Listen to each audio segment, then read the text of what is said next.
Hi, you're watching India Post Live, India's first web TV news conversation online. I'm Shivraj, and today we're discussing the Ganga plan. Has the NDA got it right or wrong?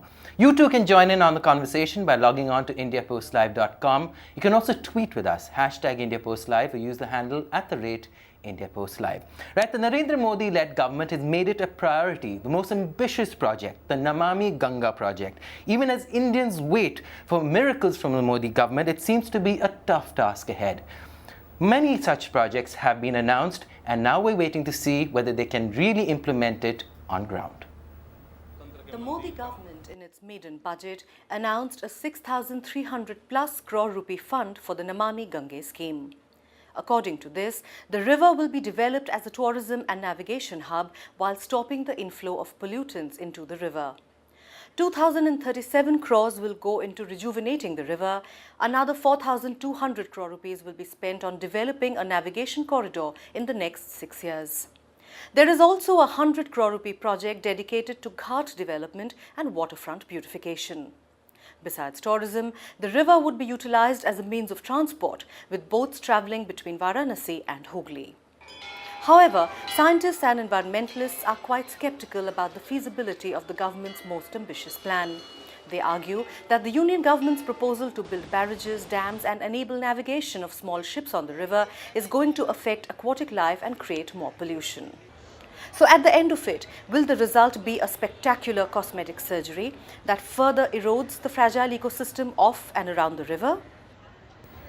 Well, Narendra Modi had tweeted on the 17th of May that the need of the hour is to really restore the honor and the holiness of the Ganga. Well, joining us in that conversation in studio is Acharya Hariom, who is from the BJP's Ganga cell, and also Neha Sinha from the Bombay Natural History Society. But Acharya ji, lot of skepticism.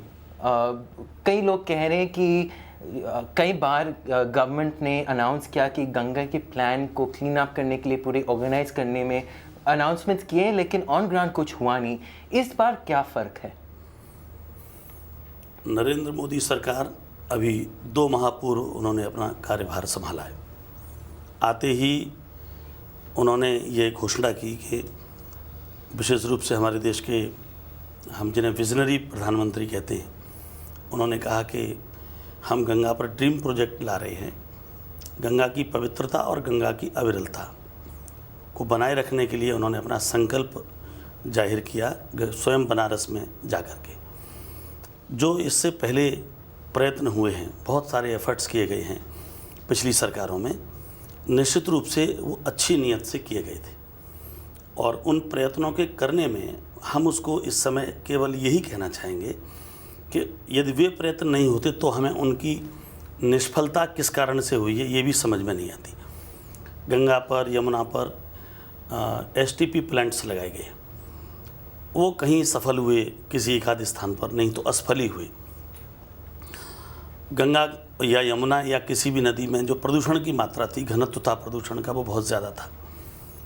Banaras में per day 250 MLD water, Allahabad में over 300 MLD water, Unnao Kanpur में लगभग 200 MLD water. ये लगभग सारा मिला करके 2000 के आसपास 2000 MLD वाटर ये पर डे गिरता है गंदे नालों का.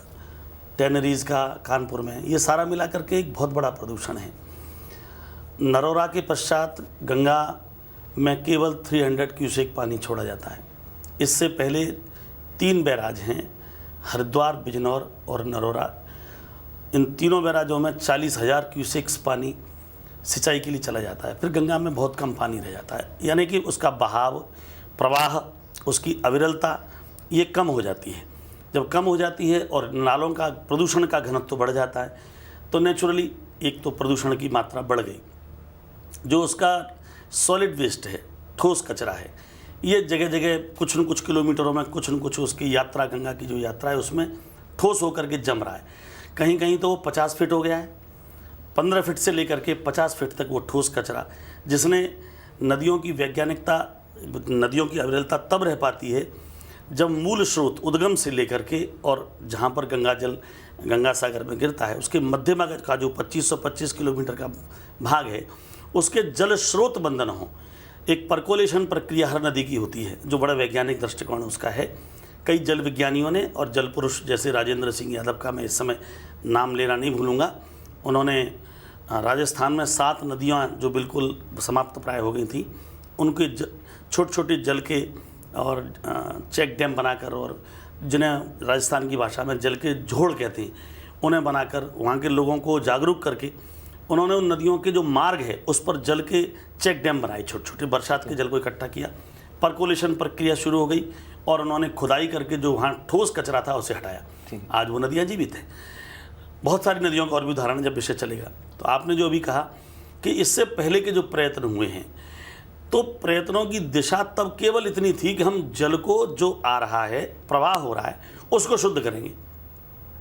न तो ये था कि उसमें जो ठोस कचरा जमा हो गया है उसे हम साफ करेंगे, न तटबंधों को ठीक करने के लिए कोई योजना थी, न ये सोचा गया था कि जितनी मात्रा में घनत्व का जल आ रहा है, जितने क्यूसेक पानी आ रहा है, उसको ये प्लांट साफ कर पाएंगे कि नहीं। एक संकल्प व्यक्त किया गया था। आपने कई मुद्दे को उठाए हुए, तो Neha, I think just hearing Hariomacharya sort of lay out the details of the enormity of the task ahead. It's clear that it's been thought through, but it is a very complex task on the ground, and there are a lot of environmental concerns as well with how it should be approached, given that there are dams, there's effluents, and there is also a lot of industry that seems to have just inhabited the banks of the river. So I appreciate what he has said, and आपने जो कहा about सिर्फ पानी साफ करने की बात नहीं है, it's a very good point. I think the most basic concern of environmentalists is that a river is not just about water. वो सिर्फ पानी का स्रोत नहीं है, वो एक इकोसिस्टम है. It's an ecosystem which has its own biological functionings. So normally, if a river tends to clean itself, normally, जो आप पवित्रता की बात करते हैं, you talk about अविरल धारा. So if it has the minimum ecological flow, which also he spoke about, then normally a river does tend to rejuvenate. But the problem with the Ganga is, at one side we say it's a holy river, on the other side we allow industries to come up. It's a classic case of one hand not knowing what the other is doing. No matter how much we clean up, if we keep having industries, if we allow them to throw their pollutants in, then it's not going to help. Because there are so many industries, there's so much waste that the river cannot rejuvenate itself as a natural system. So the first thing that environmentalists want to say is that it is not just water. It is a biological system, and we need to consider that. We need to have minimum ecological flow, and we need to ensure that the natural workings can get revived. Not just clean water, but also a river which has the dolphin, which has turtles, which has fish, and which is 2,000 kilometers, more than 2,000 kilometers of India's cultural as well as natural history as well. So we're also joined by Nityananda Jayaraman from Chennai, who's an environmentalist. I don't know if you've been hearing the conversation. We have someone from the BJP Ganga cell who's really laid out a very detailed plan of how they want to go beyond just cleaning the water, but looking at the Ganga plan as a more holistic one. We've had Neha who said that, it is more than just that. It's about an ecosystem. What are your concerns with when this plan gets into action and rolls out, how it will actually pan out? Well, I'm not holding my breath that the current government's proposal will clean up the Ganga. I don't think it will, because their plan to clean up the Ganga is inconsistent with their growth agenda. Even as women, for me also, the single river fixation is a bit of a problem. Okay. Is only the Ganga holy, or is water anywhere, everywhere holy? If it is, then the government has shown that it is not really treating water as a supreme importance. It's treating growth as a supreme importance. You have seen just recently, I think 2 days ago, the Minister of Environment has announced that the Comprehensive Environmental Pollution Index and the critically polluted hotspots like Singrauli and Vapi in the Prime Minister's own home state have been de-reserved from being critically polluted to being and a moratorium on the establishment of further industries in those areas has been lifted. I think this is inconsistent with their claimed reverence and respect for water. I do not see this happening, because I think primarily the Ganga is a metaphor for the dirty kind of a stream that runs through our politics. And without cleaning up the parliament, I don't think we can clean up the Ganga. Acharya ji, जो कह रहे हैं कि actually on the one hand you're making this ambitious project of cleaning up the Ganga, on the other hand a lot of environmental checks and balances when it comes to industry, those are also being removed. So how are you going to be able to match the expectation of cleaning the water and still keeping industries like Neha and Nitin also pointed out is the biggest issue, because it is also tied in with corporate interest, politics, all that. ये जो प्रश्न खड़ा किया गया है और यह जो डाउट है, ये संदेह, ये बिल्कुल ठीक है। और इसलिए जो भी एनवायरमेंटलिस्ट और पर्यावरणविद लोग हैं, वैज्ञानिक हैं, किसी के भी सुझाव की उपेक्षा नहीं की जा रही है। इसमें कोई भी ऐसा संकल्प नहीं लिया जा रहा है, फाइनल डिसीजन नहीं लिया जा रहा है कि इस समय मोदी सरकार, जल संसाधन मंत्रालय अथवा तो उमा भारती जी और 7 जुलाई को गंगा मंथन विज्ञान भवन में लिए गए कोई भी सुझाव जो मंथन हुआ वहाँ कोई डिसीजन नहीं हुआ। ये सारे सुझाव आए, उनको जल संसाधन मंत्रालय को दिया जा रहा है। थोड़ा बहुत प्रारंभिक तरीके से जो 6,000 करोड़ का प्रोजेक्ट की बात है, बजट है, वो दिया गया।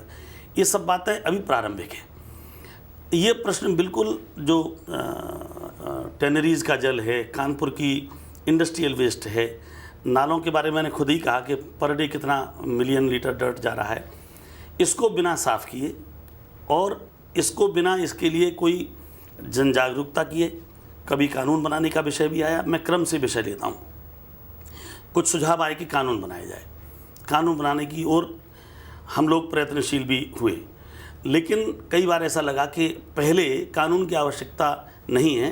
पहले जब सारे देश के लोग, आम लोग गंगा के प्रदूषण से चिंतित भी हैं और एक प्रकार से हतप्रभ भी हैं कि गंगा विलुप्त न हो जाए, यदि उनकी भी चिंता है और वो सकारात्मक हैं। देश का बहुत बड़ी जनता, 42% भूभाग, 42% जनता इस भूभाग में रहती है। 30% सतही जल हमको इसी गंगा से मिलता है। लगभग 17 मिलियन हेक्टेयर भूमि की सिंचाई इससे होती है। एक भारी मात्रा में इससे सारा जनजीवन और प्रभावित हो रहा है। उस स्थिति में जब सारा जन सामान्य हमारे साथ है, सरकार भी साथ है, प्रयत्नों की दिशा कहीं गलत न हो जाए। जैसे पिछली बार प्रयत्न तो किए गए, नीयत भी साफ थी। मैं चाहे पिछली सरकार हो, मैं उसके बारे में और गंगा मंथन में भी कहा गया कि हम उनके नीयत को ख़राब नहीं मानेंगे, लेकिन यदि उस समय के प्रयत्नों से कुछ असफलता प्राप्त हुई तो उसे सबक लेंगे। एक बात तो एक चीज़ है जो प्लान में कह रहे हैं कि उसको टूरिज्म और नेविगेशन हब बनाएंगे। अब चिंतक की बात ये है कि जैसे नेचुरल हैबिटेट और मैं शिवराज जी एकदम क्रम से आता हूँ और आपके हर सवाल का जवाब दूंगा। तो ये सारा इंटीग्रल और इसमें थिंकिंग चलेगी, कंपार्टमेंटल नहीं हो पाएगा। कुछ लोग कुछ कह रहे हैं, कुछ लोग कुछ कह रहे हैं, धार्मिक लोग कुछ बोल रहे हैं, पर्यावरणविद कुछ बोल रहे हैं, मंत्रालय के लोग कुछ बोल रहे हैं। तो ये एक्चुअली कंपार्टमेंटल थिंकिंग से, खंड खंड सोच से काम नहीं चलेगा। इसी के लिए गंगा मंथन में पर्यावरणविद, भूविज्ञानी, जल विज्ञानी, मंत्रालय के लोग और धार्मिक लोग, ऐसे सब प्रकार के लोग बुलाए गए। और इससे बड़ी सुंदर बात क्या होगी कि जहाँ कॉन्फ्लिक्ट हो सकती है, जहाँ रिफ्ट हो सकती है, डिस्प्यूट्स हो सकते हैं, वो क्षेत्र था कि धार्मिक लोग कहीं ये न कहें कि हमें माला न लगाने दी जाए, हमें आरती न करने दी जाए, हमें जो लाशें जलाने का काम है वो न करने दिया जाए। इस पर महामंडलेश्वर और धार्मिक लोगों ने संकल्प व्यक्त किया कि हमारे वैज्ञानिक लोग और जो इको फ्रेंडली सिस्टम है और जो पर्यावरणविद हैं, वो जो लोग सुझाव देंगे, उस सुझावों की रोशनी में हम अपने प्रस्ताव देश के लिए पारित करेंगे। ये बड़ी बात थी, मैं समझता हूँ। So Neha, I think that's interesting because it's a little problematic. You're dealing with both natural, cultural, religious, and different kinds of connotations of what this river that runs through India really means. To be able to roll that out, I guess the approach would have to be a very, very extensive consultative one. Are you hopeful that will take place and that it will roll out the way that Acharya ji has detailed so carefully? So as he pointed out, there was a Ganga Manthan in Delhi which I had also attended, and it was a very good intention of bringing everyone together. The only thing that is still a concern is that we are talking about river development. what does it mean? Do we need to develop a river? A river is a natural entity, and a river floods every year. A river performs certain actions at different seasons. So when we say we want to develop the banks of the river, we would like to draw some caution to that. We would say be a bit careful, because the river also needs to flood every year. The river does not need construction, it does not need concretization everywhere. And another thing that has come up has been bringing the Sabarmati model to Ganga. Again, the two rivers are very different. Sabarmati is much shorter. The water of the Narmada has been diverted to Sabarmati. Can we do this for Ganga? I mean, I don't know if it's a good thing. The Ganga is much longer. It has a much bigger scope, and the problem lies in the way we are treating it today. I don't know when it became culturally acceptable to throw our sewage into our holiest rivers. Ganga and Yamuna are the holiest rivers according to Hindu mythology. And that's a very important, And point. they are our dirtiest rivers, our holiest rivers. Are our dirtiest rivers, because not only are we throwing sewage, we're also allowing industry to come up. Chambal is not considered that holy. Chambal does not have that many industries. It's quite interesting that the rivers we consider the most important are also the dirtiest. It's quite ironic. It's ironic. And the second thing is, river development is a very difficult term to understand. What do we mean? Do we need to develop a river, or do we need to develop capacity to clean it? Okay, we're also joined by Nitish Priyadarshi from Ranchi, who's a geochemist of water pollution. Now, Nitish, if you've been hearing the discussion, you know, the whole question is, what do you mean by development of the Ganga on the one hand? And in the past 29 years, there have been these sewage treatment plants, there's been this talk of cleaning up the quality of the water.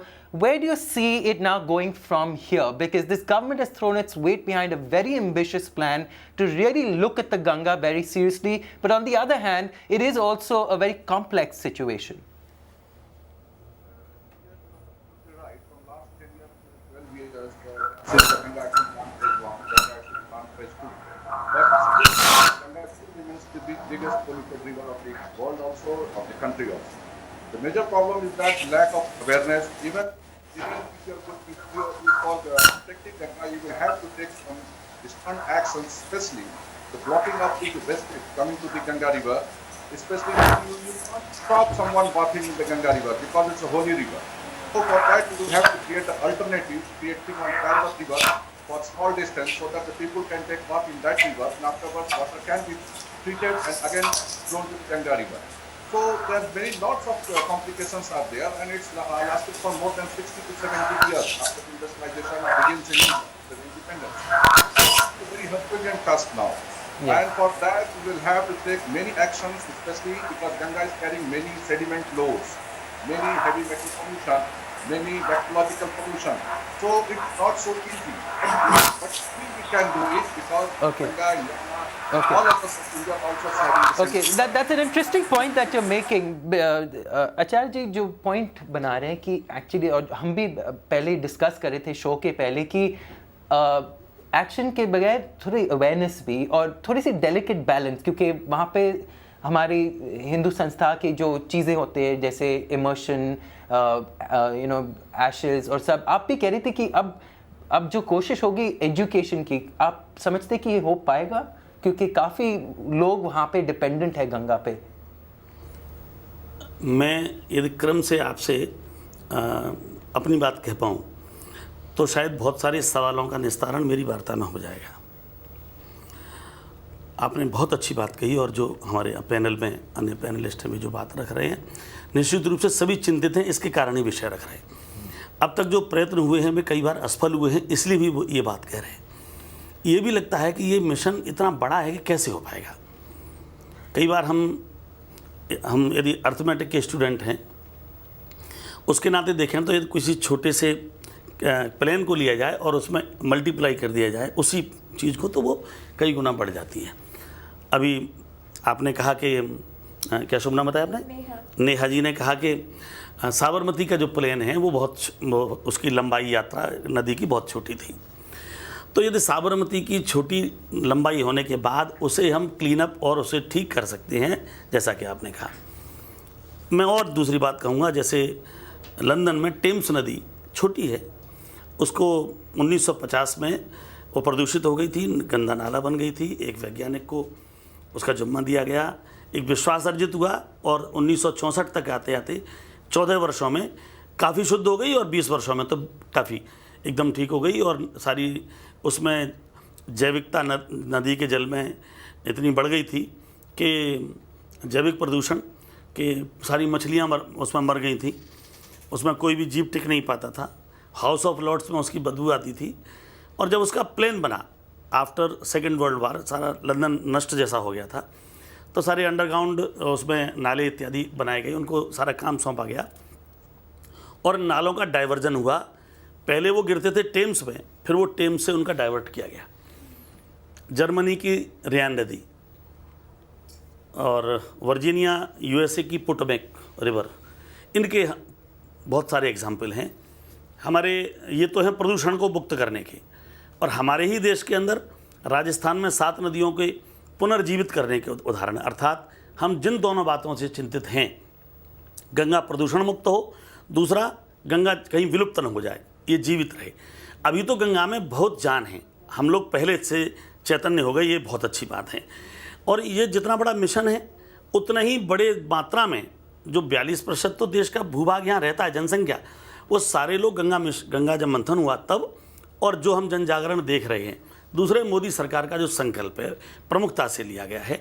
कई पुराने जल संसाधन मंत्रालय के लोगों ने नेहा जी के विषय को ही आगे बढ़ाया कि यदि हम गंगा को पर्यावरण की नज़र से और इको फ्रेंडली यदि इसको देखें, यदि इसके नाते प्रायोरिटी दें, हम गंगा को केवल पवित्रता के नाते, धार्मिकता के नाते, जिसको धर्म के पहलुओं के आधार पर देखा जाता है, उसके नाते उसको विकसित करें या स्वच्छ रखें, ये नज़र होनी चाहिए, दृष्टि, विज़न, या ये होना चाहिए कि एज ए रिवर हम उसको ठीक रखना चाहते हैं। तो सच्चाई ये है कि ये एक आपस में दोनों एक ही बात है। यदि नदी स्वच्छ रहेगी तो उसकी धार्मिकता और पवित्रता पर भी हमें गर्व होगा। Nityananda, I don't know if you've been sort of hearing the last few words of the persons from the Ganga cell of the BJP. The sense is that they want to look at it holistically, not just as an ecological and environmental issue, but as a larger livelihood issue, sort of igniting the river, sort of looking at it very seriously. You're saying that the environmental concerns are that they will not touch industry. Do you feel that here maybe, you know, they're throwing their weight behind with 6,300 plus crores, that they will actually take some action? Absolutely not. 6,300 crores is nothing compared to the amount of money that's being invested to hurt the Ganga, to hurt its catchment. I think that the fact that dams are being allowed unabated in the upper reaches of the Himalayas will mean that Ganga is going to be hurt even more. And what our guest from BJP said about the fact that spirituality and environment will have to go hand in hand, and that the health of the environment will also will decide the health of the spirituality. I think there is no spirituality anymore. Religion is something else that is to be consumed like everything else, and that is the reason why Ganga flows like this. I think we're ignoring very important issues such as climate change, which is likely to hurt the Ganga even more because it's a glacial fed river. Right. And what are we doing to combat climate change? What are we doing to aggravate it? India is in a complete coal binge.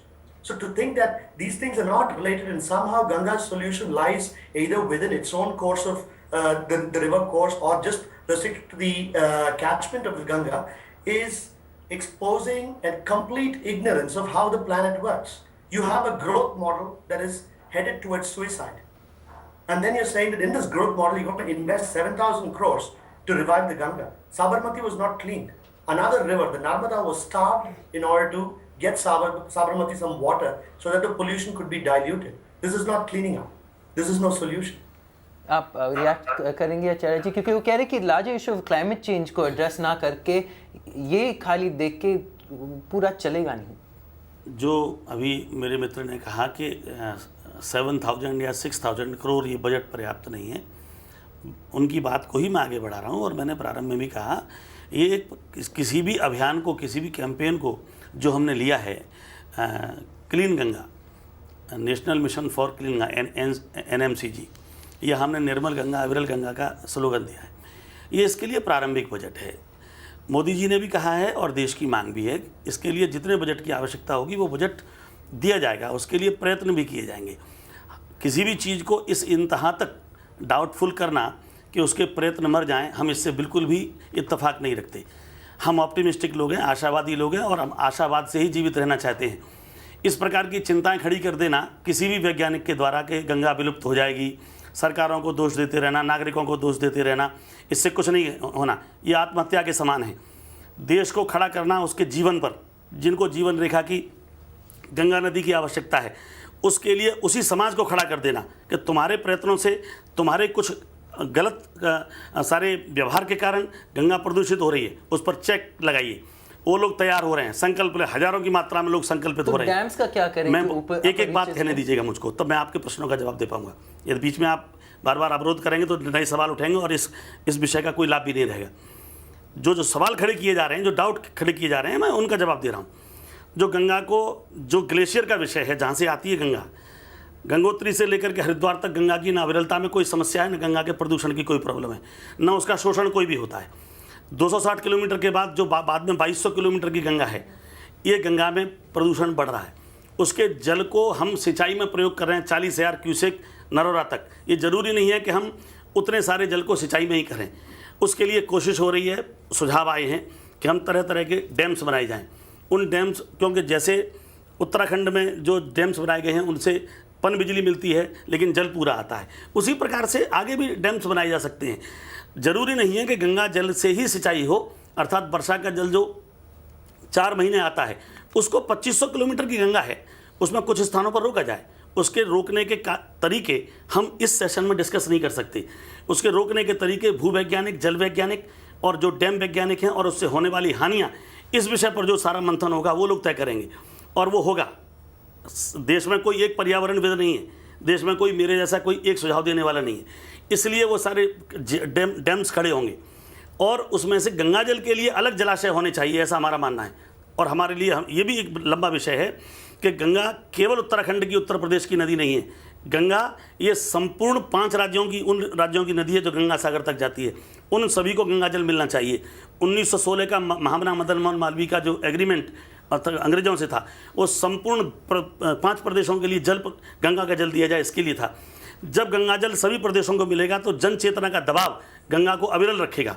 अभी केवल 2 प्रदेशों को काम हो रहा है, उत्तर प्रदेश और उत्तराखंड, तो जन चेतना वहाँ विलुप्त हो जाती है, वहीं पर केवल उतने लोगों को जल मिल जाएगा, फिर प्रदूषण और बढ़ रहा है, उस पर कोई चिंता नहीं। क्या या उद्योगपति इतने शक्तिशाली हो गए हैं सरकार से कि जब जन चेतना खड़ी होगी, जिन कुछ लोगों का, छिटपुट लोगों का इस प्रकार की शंका है कि ये फैक्ट्री उद्योग वाले लोग इतने प्रभावी हैं, बलशाली, कोई ये क्या कोई डॉन है क्या कि जो ये रुक नहीं पाएंगे, कानून के आगे ये रुकेंगे नहीं क्या? या इन फैक्ट्रियों का हम कहीं पर इनको शिफ्ट नहीं कर सकते? ये फैक्ट्रियाँ भी शिफ्ट हो सकती हैं। ये जो नालों का जल है इनको डाइवर्ट भी किया सकता है, इनका ट्रीटमेंट भी हो सकता है, दुनिया ने किया है। इसके सॉलिड वेस्ट को ठीक कर सकते हैं, सॉलिड वेस्ट से खाद बन सकती है। लेकिन जो ट्रीटेड जो उसका वाटर है, हम उसे गंगा जल नहीं मानते, वो उसको खेतों को दिया जाए और जो वर्षा का जल है उसे रोक करके सिंचाई में दिया जाए। ये सारी बातें इस पर आ रही हैं, जितने डाउट्स हैं उनको ठीक किया जा रहा है।